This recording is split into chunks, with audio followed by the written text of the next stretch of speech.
Hey everybody, we are getting out of the house and you're invited to come along with us. So let's go.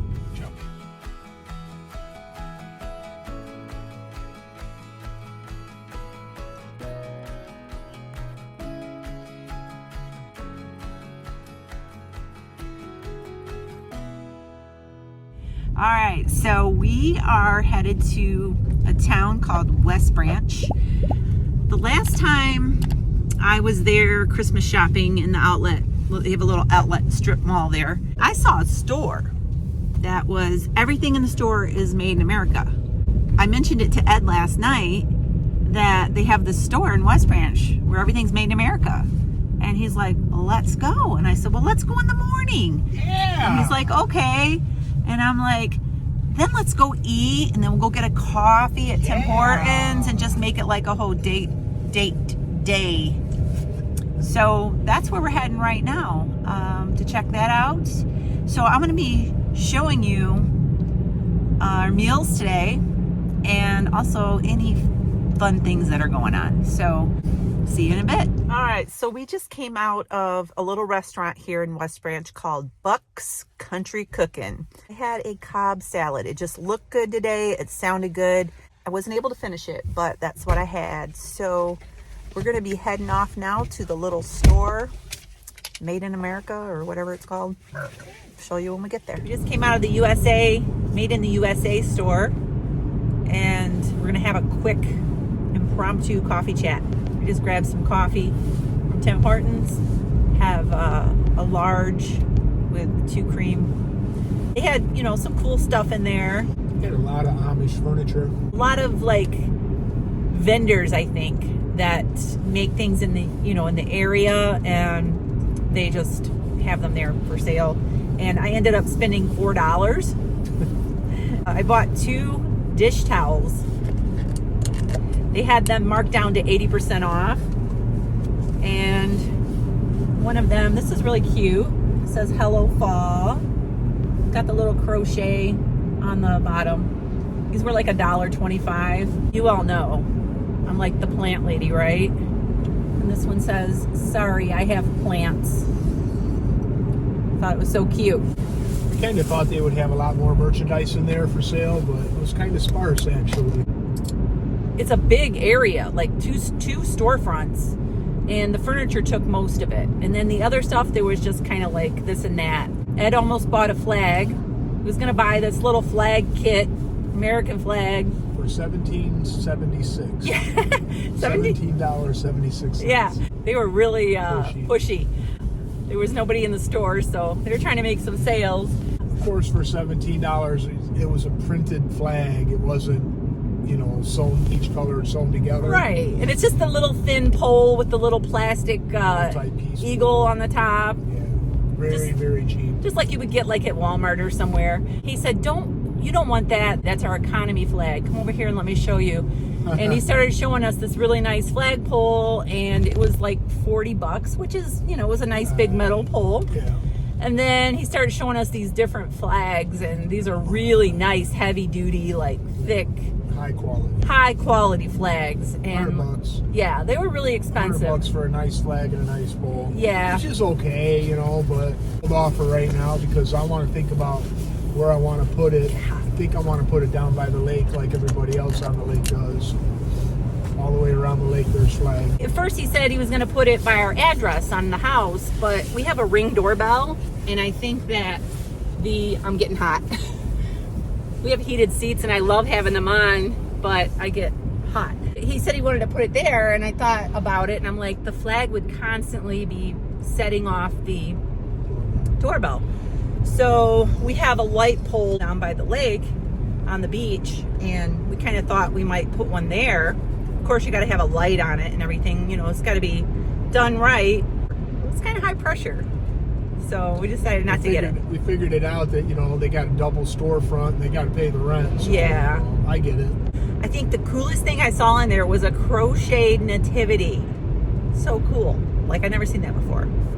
So Ed was looking for an American flag hat. They didn't have any. They're probably all made in China. So that was fun. We had to get out because It's just the weather right now. We're just in the house and, you know, got that cabin fever going. So it was nice to get out and have some lunch and get a coffee and go in and look around. So we're heading back now, and I don't know what else is going to happen today. Ed's got a call about our faucet. So I have a Delta H2O touch faucet.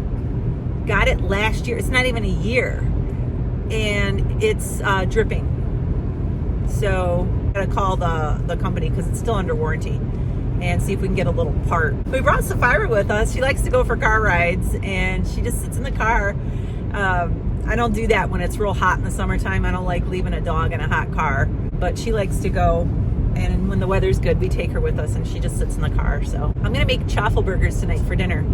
So I might make venison burgers for me. Yeah, he's got some venison patties that we processed back in the fall. They're great. I'm gonna have one? No.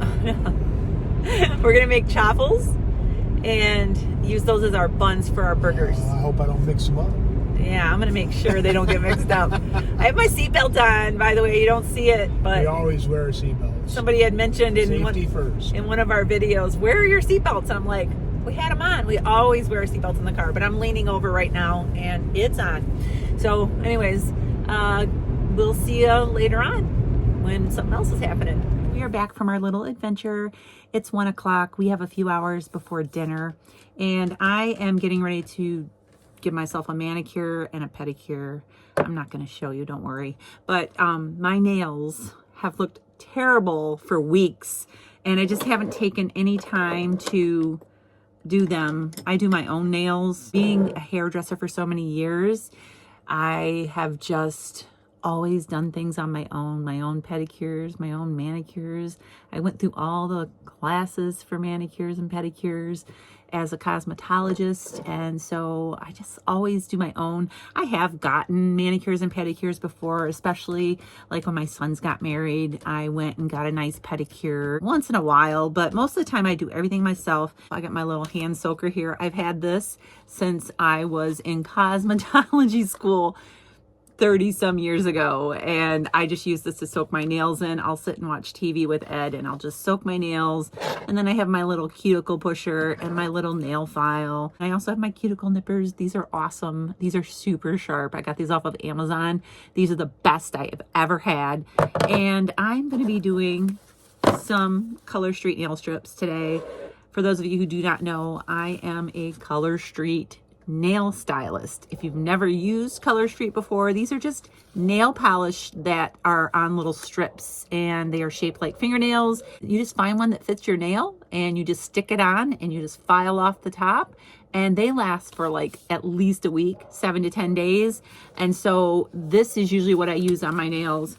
I am going to today use, I heard it through the grapevine, purple glitter. I like the glitters the most on these because they tend to last the longest. So that's what I'm going to be doing for the next maybe hour or so. I'm going to go in there and sit down and just soak my hands, trim my cuticles. They look really bad. I have a cut. Somebody noticed that in my video where I showed where I cut my hair. One of you noticed that I nipped my finger. Sometimes when you're cutting and you're cutting your own hair, you can, that's what I did. And yes, you're right, I did nick myself when I was doing my hair. So my hands just look really rough, and I'm gonna spend some time just filing. My nails are really short right now. I don't like my nails super long anyways, but they're shorter than they normally are. I like to have a little bit of a nail tip. When I don't have polish on my nails, they just break. So these really make them stronger. So I'm gonna go do this, and then after I'm all done with that, I'm going to make some savory chaffles, and I'm going to show you how I make them. They're so easy, and they're so good as an alternative for a hamburger bun. And then I'm going to make my Big Mac sauce, which is delicious too.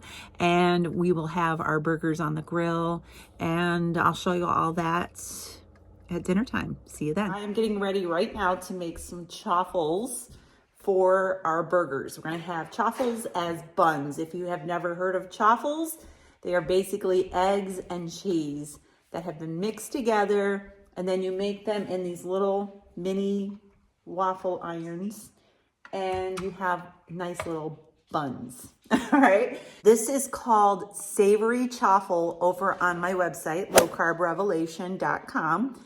And all this is a couple of eggs that I scrambled up with some cheddar cheese that's shredded, and some salt and some garlic powder and some little bacon crumbles. These make really great buns. If you want to have like them for hamburgers or for sandwiches, they're also great for breakfast sandwiches.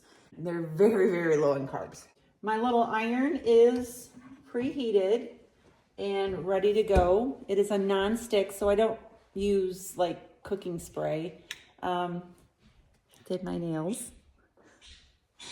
Nana is chirping in the background. Oh, my bird loves Ed. And if he even walks by without saying anything to her, she starts going nuts. He's got to go over and talk to her. I just put a good heaping, this is like a tablespoon size. You don't want to overfill it because it'll ooze out the sides. That's it. Just wait until the little light turns green and you have your little chaffle. Usually makes maybe 4 to 6. So we'll have some that we can have with our dinner.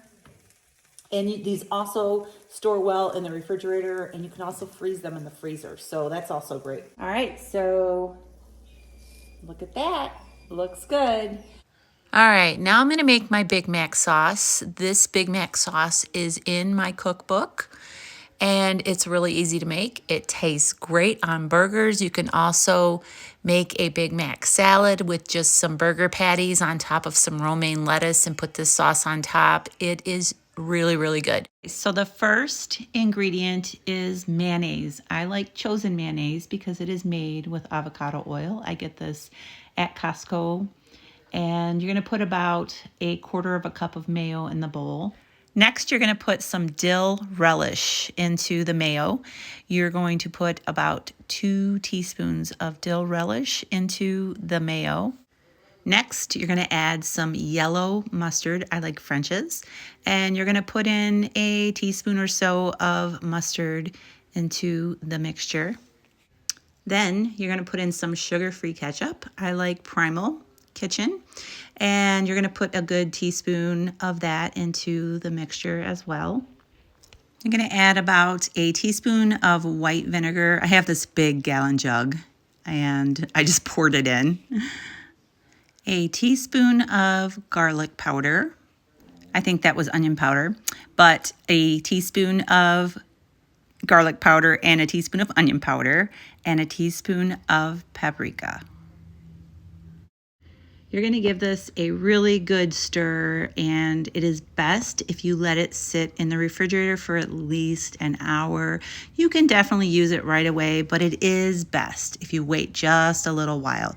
You can also store this in the refrigerator in a container, and it will last up to 5 days. I'm gonna show you what we're gonna have as our side today. These are Porking Good onion and sour cream pork rinds. These are so good. These are my favorite of this brand. They have these at Walmart. I didn't know that. I've been ordering them off of Amazon, and I was at my local Walmart up here in Michigan and saw them, and they're like half the price that they are on Amazon. Gonna build our burgers when Ed gets in here with the burgers, and I'll show you what they look like. And then let me show you what I'm gonna have after. Yesterday I cleaned out my coffee bar, and I have a bunch of tea bags down there, all different flavors. And I found this box down there way in the back that I must have gotten either last year or the year before at Aldi, because it was around Christmas time, and I know I didn't get it this year. But it is just candy cane tea. It is like a peppermint tea, and it's caffeine free. And I had a little mug of this last night after dinner. And there's something about having a little bit of mint after you eat your dinner that kind of curbs that need for dessert. And sometimes I will chew on sugar-free gum, like spearmint sugar-free gum after dinner, and that kind of helps too. So it just, for me anyways, it kind of signals my brain that I'm done You know, the same way with brushing your teeth after you eat. That's also a little trick. You can brush your teeth after you eat dinner if you don't want to have any desserts or snack after. Like when I brush my teeth, I'm done. I don't want to have anything else, you know? So it's kind of like that with this mint tea. So I'm going to have this, and that's going to be how I'm going to close out the night. Ed just came in and got some cheese to put on the burgers. I'm going to be having cheddar on mine. He's an American cheese guy. All right. Look at that. That's a big plate of food. He's got a double Vin burger. Something that I have been doing over in our Patreon group is we've been doing a 21-day reboot, and we've been really working on not having any distractions during dinner, no cell phones, no screen time, no TVs, just sitting and enjoying conversation, which is a wonderful thing. It's really something that we all need to get back to. It is. It's really nice. So we're gonna sit and have our dinner, and then I'm gonna have my little peppermint tea, and that's gonna be it. So I'll see you later. God bless.